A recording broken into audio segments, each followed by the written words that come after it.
Good evening, everybody. Hope you are having a great day. Uh, Through the presentation, I'm going to discuss the various structural reforms that has happened in India's power sector and consequently the exemplary career opportunities generated by such reforms. So, before moving forward, let us have a quick look at the current status of power sector, Indian power sector. So, since the implementation of Electricity Act 2003, we have come a long way. Long way by the way we have reduced our deficit. Now, if you look at the deficit, it is even lesser than annual deficit. Energy deficit is lesser than 1%, which during before the implementation of Electricity Act 2003 used to be somewhere around we can say 11 percentage or 10 percentage. So we have come a long way in the sense that we have been able to reduce the energy deficit by a huge margin from 10 percentage to less than 1 percentage. Similarly, peak deficit has also been reduced from 12 percentage to 1.5 percentage. So that is a huge achievement that is currently being reflected by the on the screen, the various power supply position, energy and peak. So it is quite heartening to see that during the May 16, All India energy deficit has been less than 1 percentage, that is 0.8 percentage to be very precise. Looking at the capacity, region-wise capacity, so overall India has an installed capacity to the tune of above 3 lakh megawatt, and the various share of various sources such as thermal, nuclear, hydro, renewable energy sources has been presented on the screen. So from this it is clear that thermal you can say capacity is having a major share, almost approximately 65 percentage. So that gives you an idea that thermal, and especially within thermal also, it is coal which is being the bedrock of the Indian power sector in terms of generation capacity. We do have some nuclear capacity to the tune of somewhere around 5,780 megawatts, and hydro also 42,783 megawatts, followed by you can say renewable energy sources 42,849 megawatts. So which sums up to somewhere around sums up to 3 lakh megawatts plus installed capacity. In addition to that, we also have captive power generation capacity.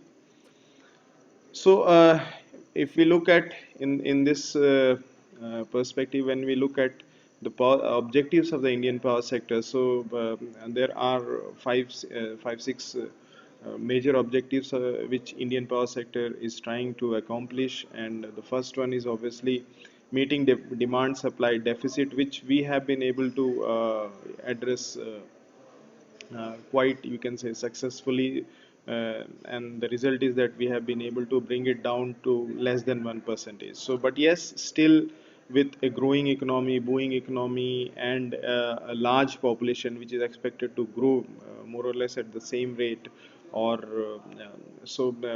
the demand for power is obviously going to increase year by year, and for the same reason we have to keep on adding capacity and improving our various transmission and distribution efficiency, so that we keep a check on this demand supply deficit, and the lower we are able to keep it, the better.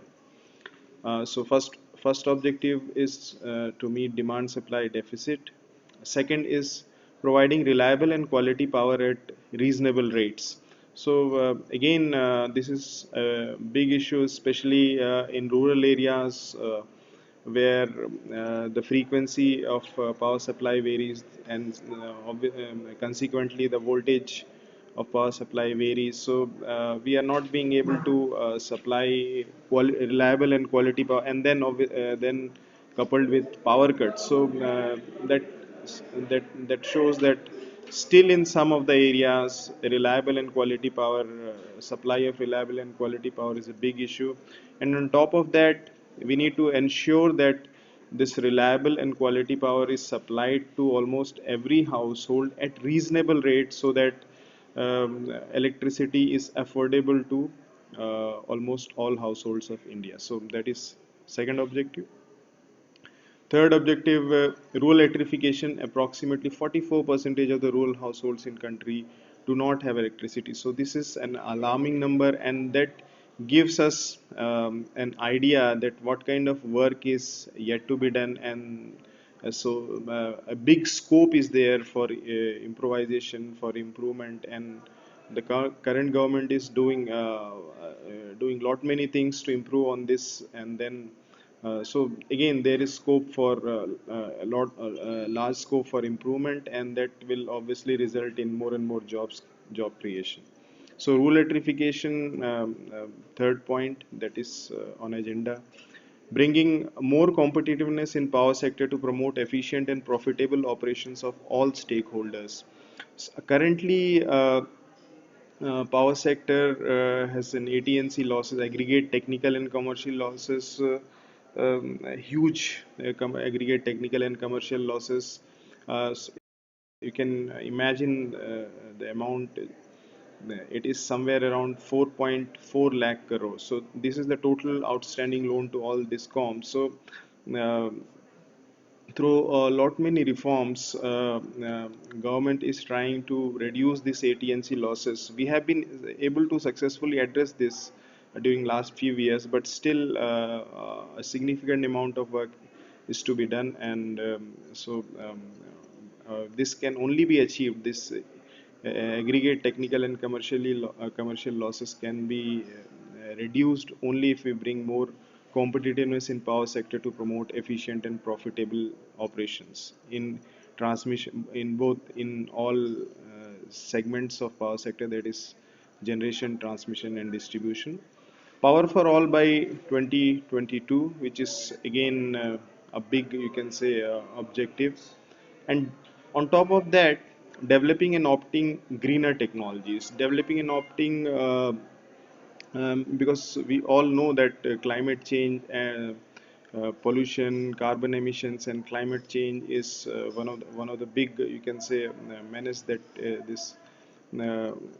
that Earth is facing, and almost all nations is trying to address that, and India is also one amongst them, and the Indian power sector is also, you can say, trying to address climate change concerns through including and integrating more and more greener technologies such as solar, wind, biomass to the grid.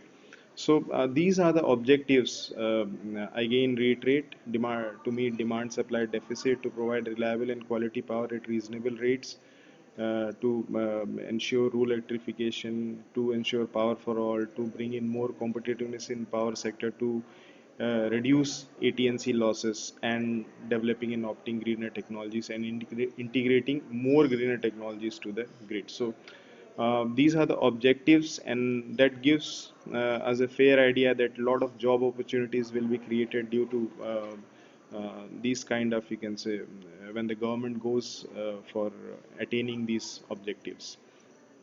In taking cue from the last slides, government is going, means, in a big way. There worldwide there has been a policy shift in order to counter the menace of climate change, global warming, um, emissions, pollution, and sustainable development is one of the, you can say, buzzwords which is being discussed at every energy forum, and nationwide, worldwide, nations are trying to develop technologies, utilize energy in such a way so that the nation as well as the world moves towards sustainable development. So, sustainable development, in 1987, the concept of sustainable development came around.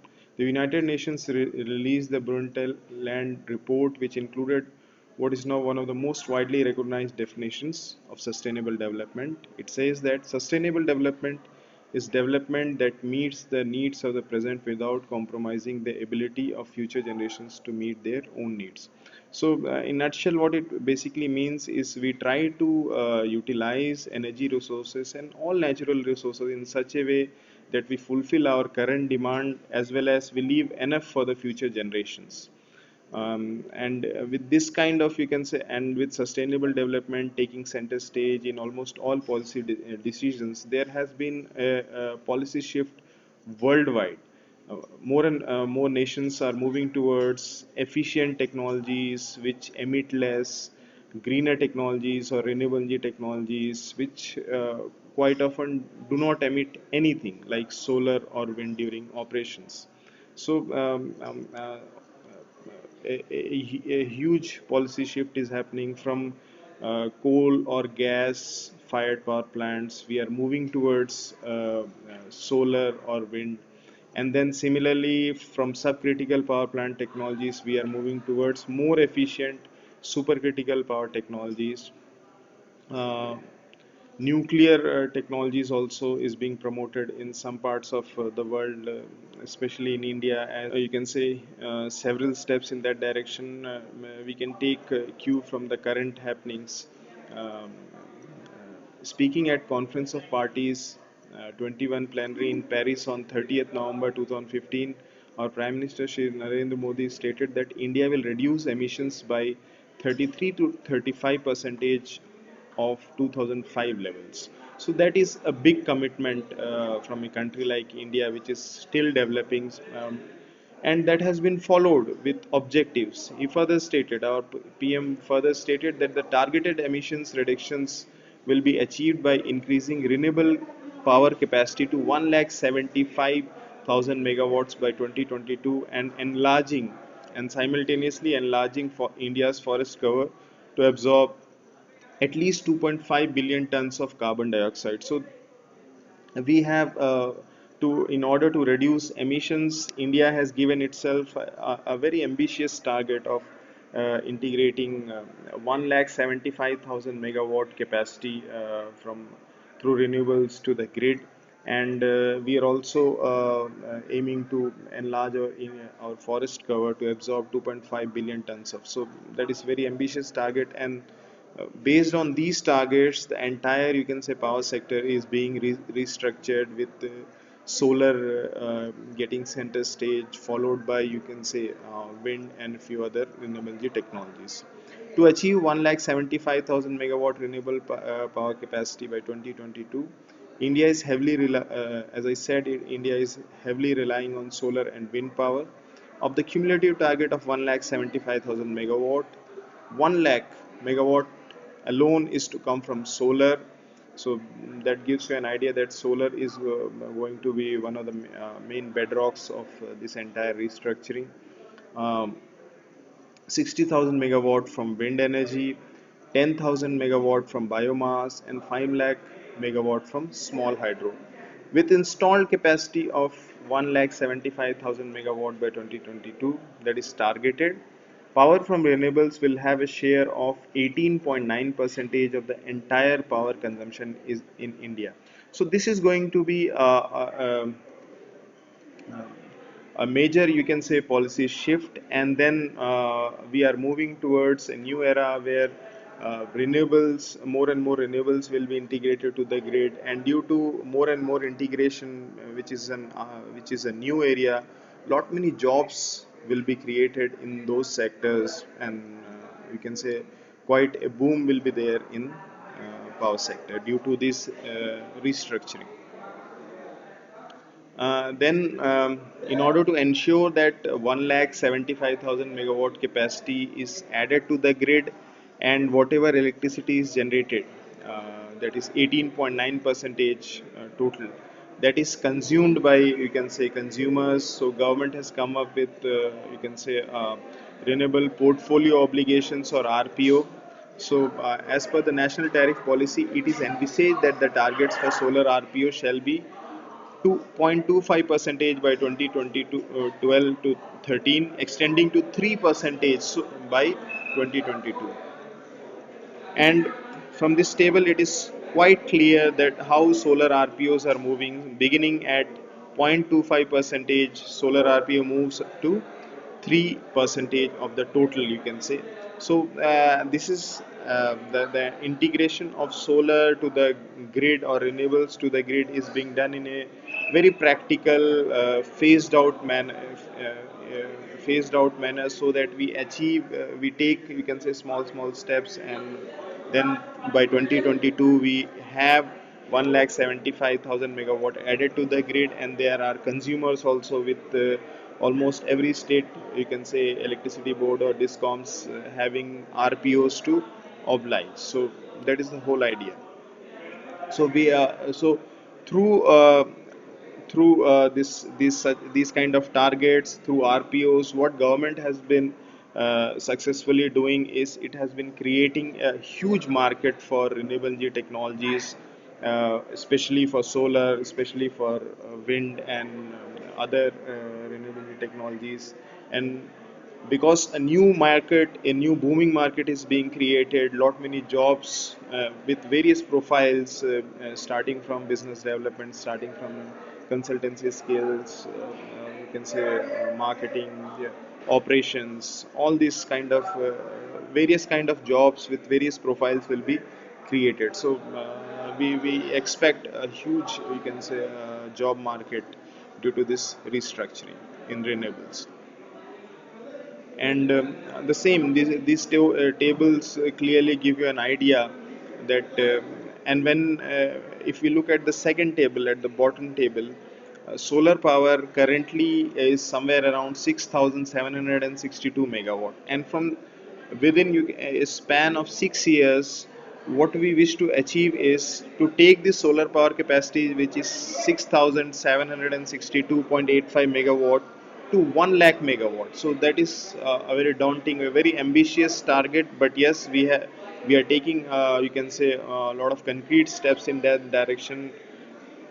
The world's biggest solar power plant has recently been installed by Adani Power in Tamil Nadu. So, and then the next biggest is again coming up in Rajasthan. So with these kind of things, we are sure that we are going to achieve these targets. Yeah, as I said earlier, we are doing it in a phased wise manner, and from 2013, 14, 14, 15. So year wise, the share, the targeted capacity addition through renewables, and the share of, we can say, total energy generated in the entire power consumption in India by 2022 to achieve 18.9 percentage of the entire power consumption basket. So it is a very realistic target, and we have taken the sector has taken concrete steps in order to achieve those targets. So as I said that due to that policy shift,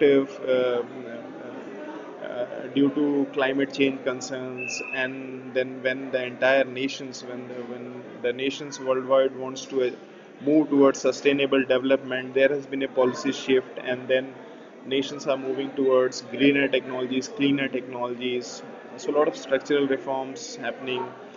In the same league, we are moving from wherever possible. We are moving towards renewable energy technologies, and then um we are also trying to, you can say, improve the efficiency of the already existing equipments or already existing technologies. For example, uh, India has executed several projects with supercritical technology. Earlier, we were more into subcritical technology, but recently supercritical technology has been adopted in a big way. And the whole idea is that in supercritical technology, we can say operate at higher pressures, that is pressure somewhere around 230 to 265 bar, higher temperatures 560 degrees centigrade, and due to that, what we basically achieve is 4%, almost 4% higher efficiency than subcritical power plant. So this increase in efficiency allows us to,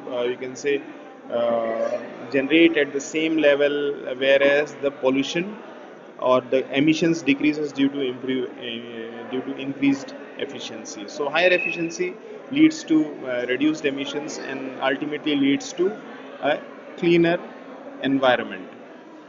And then means if you look at the trend, very soon we'll be moving from supercritical, also we'll be moving to our ultra supercritical technologies, which will have even higher efficiency. And the whole idea is that we will again raise the pressure to the tune of 300 bar, and the temperatures to somewhere around 615 to 630 degrees centigrade.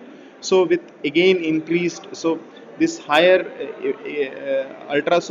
this ultra supercritical power plants will operate at even higher pressures and higher temperatures than supercritical power plants, and then again with increased efficiency, or you can say our emissions will reduce for the same amount of power generated, and then we'll be moving towards cleaner environment, or you can say sustainable development. So uh, government of India, in order to achieve sustainable development, one that we towards renewable energy technologies, like solar or wind. We are moving towards more efficient technologies, like from subcritical to supercritical and supercritical to ultra supercritical. Uh, to achieve the same goals of sustainable development, government is also trying to reclassify some of the you can say power generating options, such as large hydro. In India, only small hydro, that is hydro power plants having capacity less than capacity, gets the benefit of renewable energy, you can say projects. So all the incentives, taxes, subsidies that are applicable to renewable energy projects are only due or only given to small hydro projects, which are equal to, or which have less than 25 megawatt, whereas large hydro projects which have capacity more than 25 megawatt capacity, they are not considered renewable in India as of now. But government has realized that almost barring 4 or 5 nations, including India, all other nations are considering both small hydro and large hydro as renewables, because they work. Their main source of energy is water, which is replenished by nature through rainfall and precipitation cycle. So that is perfectly renewable, be it small hydro, be it large hydro. So government has realized that, and then uh, so government is trying to reclassify large hydro also as renewable, so that large power projects also you can say receive all the benefits, subsidies, incentives given to renewable energy projects, so that they become more and more viable, and they add to the renewable energy basket in the entire, you can say, power sector. So and Ministry of you can say Power, Coal, Mines and New and Renewable Energy has already taken decision, and they are putting up proposals to the cabinet for approval. So we are expecting large hydro also to be reclassified as renewable. So that again will you can say give boost to the entire large hydro. There is a huge capacity to be, you can say, harnessed. So again, we are expecting a lot of job opportunities being created in that segment of power sector as well. Similarly, nuclear also, as I earlier said, that though they have radiation concerns, which can be addressed properly by you can say, and India has a history of managing nuclear very successfully. See, going ahead and realizing that nuclear power plants do not emit carbon dioxide or carbon emissions during operations, and if radiations are managed properly, it is safe, and they don't emit, means they are emission free from carbon emissions perspective. So India is going ahead with large capacity addition to through nuclear power plants as well. India currently has 21 operating nuclear reactors at 6 locations across the country, with a combined capacity of 5.8 gigawatts. The scope for civilian nuclear trade increased significantly beginning September 2008, following the Nuclear Supplies Group India Specific Agreement. Civil nuclear cooperation agreements have since been signed with US, Russia, France, Australia, and Kazakhstan, among other countries. In December 2011, the Indian Parliament was informed that nuclear power targets were set at 14.6 gigawatt by 2020 and 27.5 gigawatt by 2032. So that is going to be a huge jump, moving from 5.8 gigawatt to 14.6 gigawatt by 2020 and 27.5 gigawatt by 2032. So again, with such large capacity addition in this segment, we are expecting huge, you can say, job opportunities in that segment as well.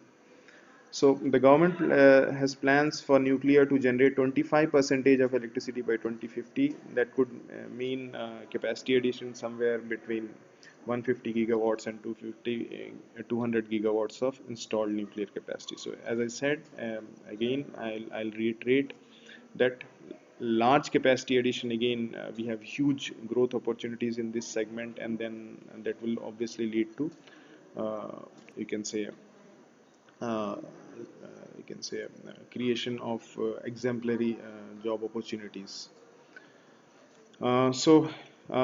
In light of all these structural changes that has been going on in the power segment, in the power sector for last 3-4 years,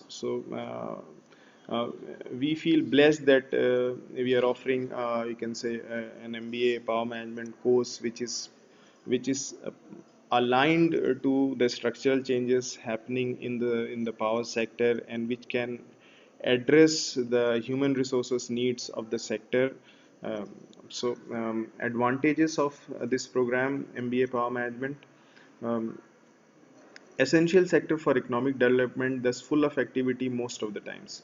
One of the big advantages of MBA Power Management is that you think of any economic activity, any social activity, or any you can say activity.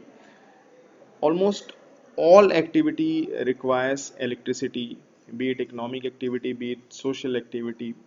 So this segment has to be, if India as a nation wants to grow, or if any region wants to grow, this sector has to be addressed. This sector has to be, you can say, has to grow in order to support those economic activities or development activities. Most of the times, this you can say segment is booming in order to support other, you can say, segments or other economic activities or development activities. Second is extension of engineering science background. Thus, pre-MBA degree is also leveraged. MBA one of the big advantages of MBA power management is that uh, your earlier, you can say, science stream degree or engineering stream degree is going to help you understand the nuances associated with, you can say, help you, you can say, achieve or attain the knowledge and the skill which is required to succeed in these areas. So and then many times what happens, somebody comes up with a background of BTech, or you can say BSc or B, and then suddenly does a degree which does not leverage his earlier graduation degree. But in this case, in MBA power management, you can say your engineering or science background is going to help us understand the various nuances associated with this sector, help us evolve as a better professional. And this is going to, you can say, so your pre-MBA degree is also going to be valued, and it will be leveraged in order to, you can say, it will be leveraged so that you gain maximum. And third point is overall development as a manager with strong techno-commercial knowledge and skills. So the focus of the program is, you can say, to develop professionals who are good at techno-commercial knowledge and skills, so that they can, you can say, evaluate projects, Excel sheets, or you can say project proposals in a very holistic manner, with an understanding, with a good understanding of technical aspects as well as commercial aspects and regulatory aspects. So that is another advantage, that you can say professionals develop at a good, as a good techno-commercial managers. Specialized sectors, so less competition from generic courses and higher pay packages. Traditionally, in This sector has been you can say a bit specified, so you can say a bit specialized. So whatever job opportunities are coming in the power sector, generally it is basically graduates from MBA power management programs who are being, you can say, sought out, sought after in order to, you can say, MBA power management professional, MBA power management, you can say, professional who has passed out 5 years back or 7 years back, and then you compare it with somebody who has done a generic MBA program. So then you can see a very stark difference in between both the pay packages as well as you can say the profiles being handled by them after 5 years or 10 years down the line. What this sector gives is this is a specialized sector uh, which never goes out of steam. It is always there. It leverages your background, means pre-MBA degree, engineering or science stream. It helps you evolve as a very strong techno-commercial, you can say, manager. So all this leads to very handsome pay packages at the end of 5 years or 10 years down the line in your career.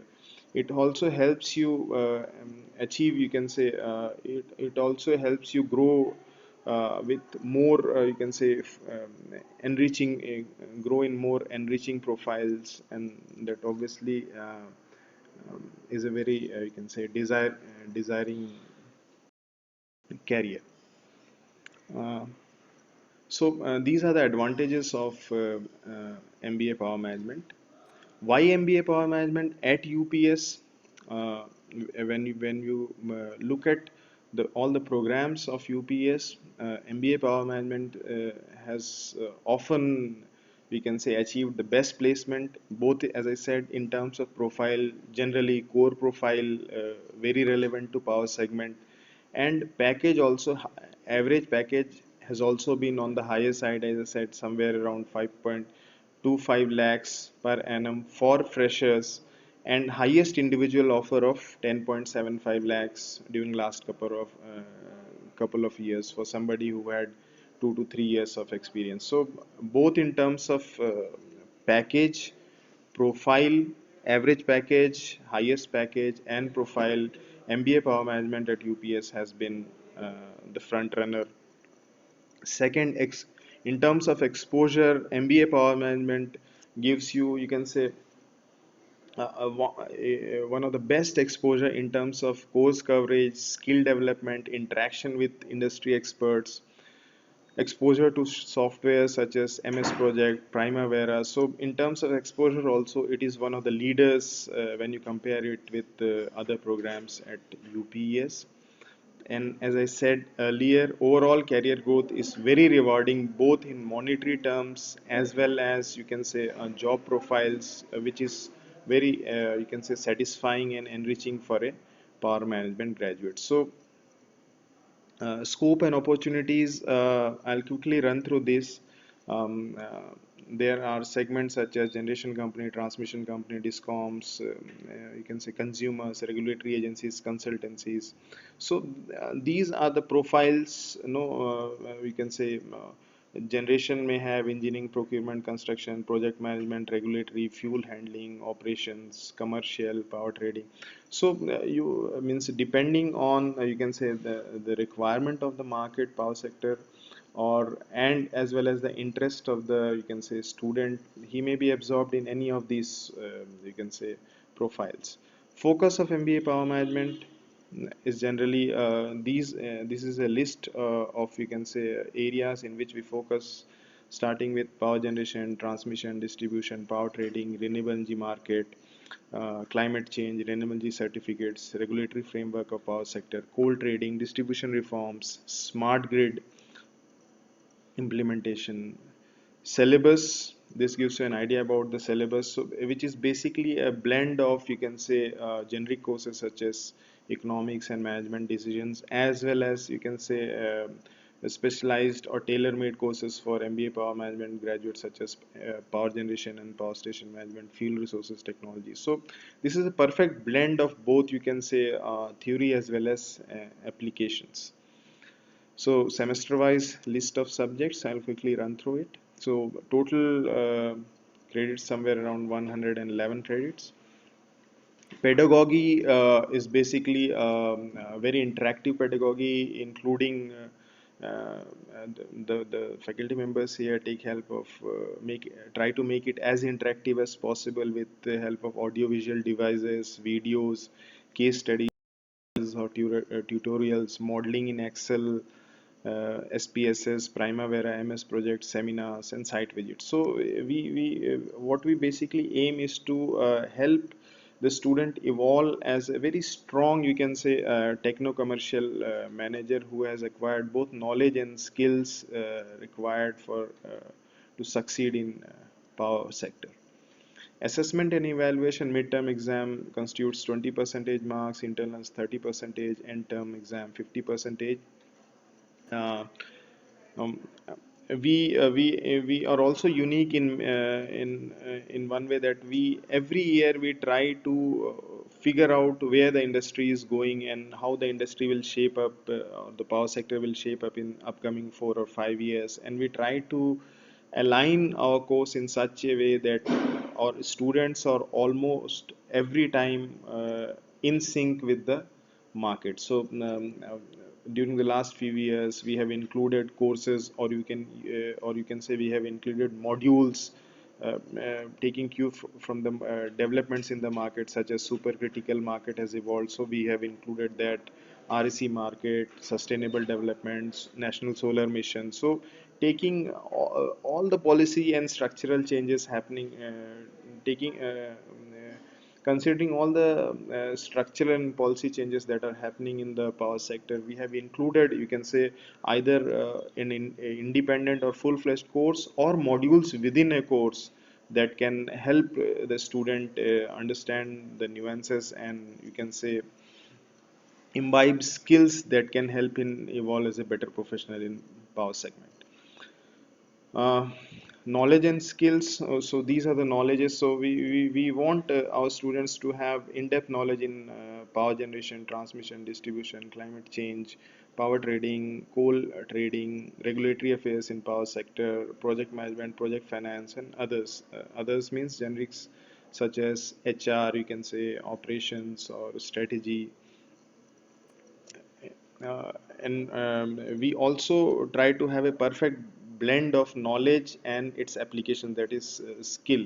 So we aim through this course, we aim that our students must acquire those skills which are very you can say necessary for any graduate to succeed, and those skills are communication skills, business development skills, financial evaluation of projects, forecasting skills, Excel modeling skills, and drafting of report, which is so these are the some of the skills which uh, we aim that every student should acquire along with the knowledge. Career opportunities, our students or our MBA power management students are, you can say, offered various profiles such as business analyst, consultant, research associate, business development manager, manager for regulatory work, manager for commercial, manager for power trading, manager for projects, manager for operations. So these are the various profiles in which our students for which our students are hired year after year.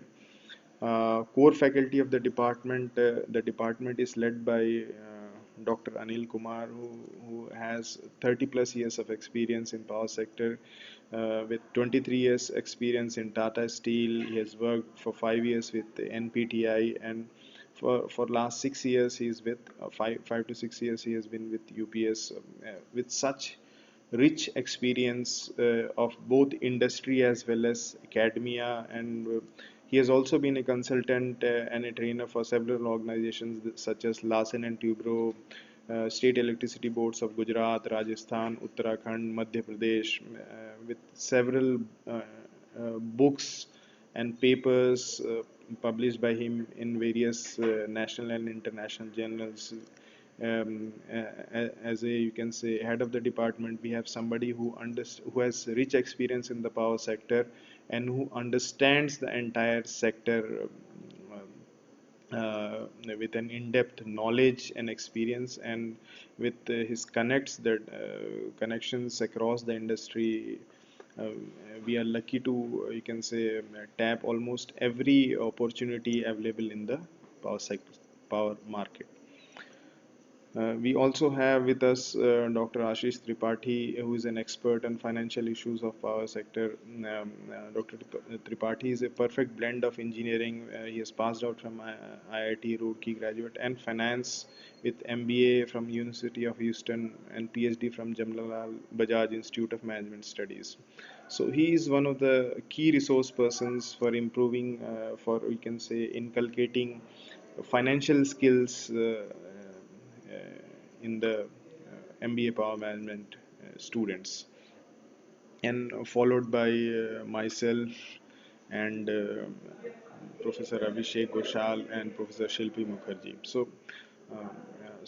The department is, you can say, uh, having a perfect blend of people who have quite rich experience in the industry, as well as several, you can say, decades of experience in academia. So that gives you an added advantage that helps you always evolve in sync with the industry, and that eases out the placement issues.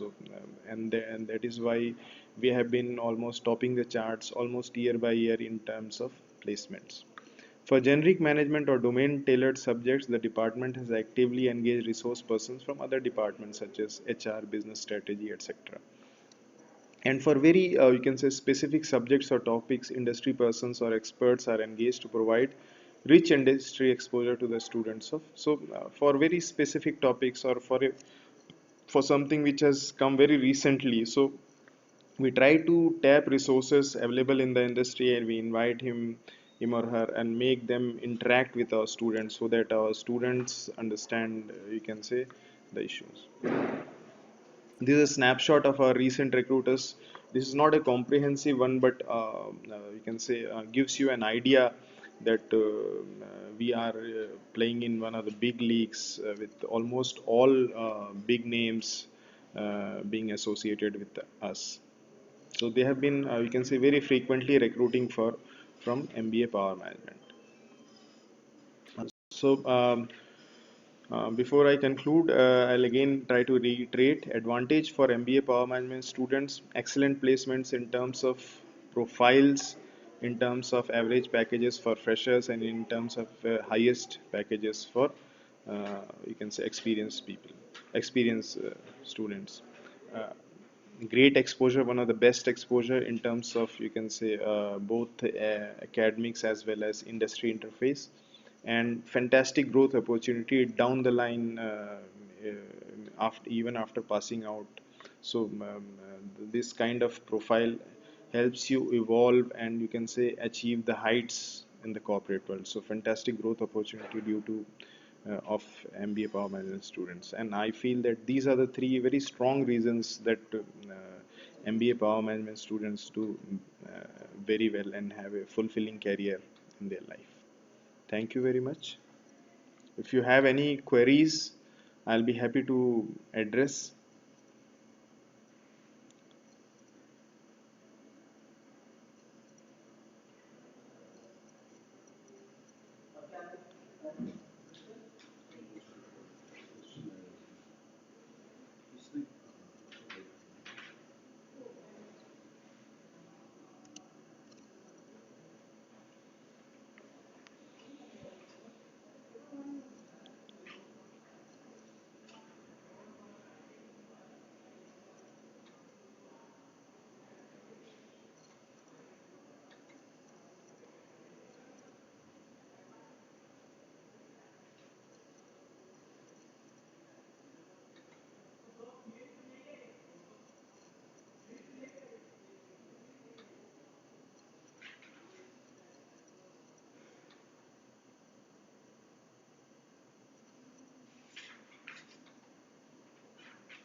Thank you very much. Thanks a lot. Good luck. Bye bye.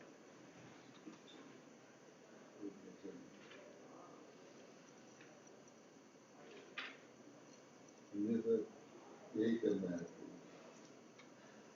है,